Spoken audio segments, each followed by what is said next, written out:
Morning எழுந்திரிச்சு ஜாலியாக விளையாடிட்டு இருக்க பாப்பாவுக்கு இன்றைக்கி தெரியாது ஊசி போட போகிறாங்கன்னு. ஆமாம், 45 டேஸ் இந்த வேக்சின் போடுறதுக்காக நான் ஹாஸ்பிட்டல் போயிருந்தேன்.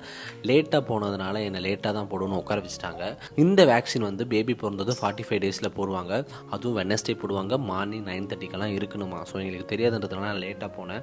ஸோ ஃபஸ்ட்டு சொட்டு மருந்து 2 கொடுத்தாங்க. ஸோ சொட்டு மருந்து என் பொண்ணு சமத்த பிள்ளையாக சாப்பிட்டான். அதுக்கப்புறம் இன்ஜெக்ஷன் போட்டாங்க. மொத்தம் 3 இடத்துல போடுவாங்க. கையில் ஒரு இடத்துல, 2 காலும் தொடையில் கிட்ட போடுவாங்க.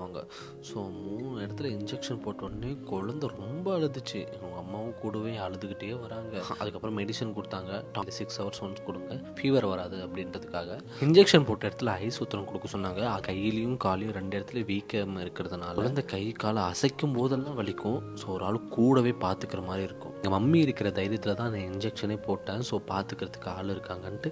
நீங்கள் யாராச்சும் இன்ஜெக்ஷன் போட போகிறீங்க, வேக்சின் போட போகிறீங்கன்னா ஒரு ஆள் ஃப்ரீயாக இருக்கணும். ஸோ அந்த மாதிரி ஆளை கூட பார்த்து இருக்க வச்சுட்டு அதுக்கப்புறம் இன்ஜெக்ஷன் போடுங்க.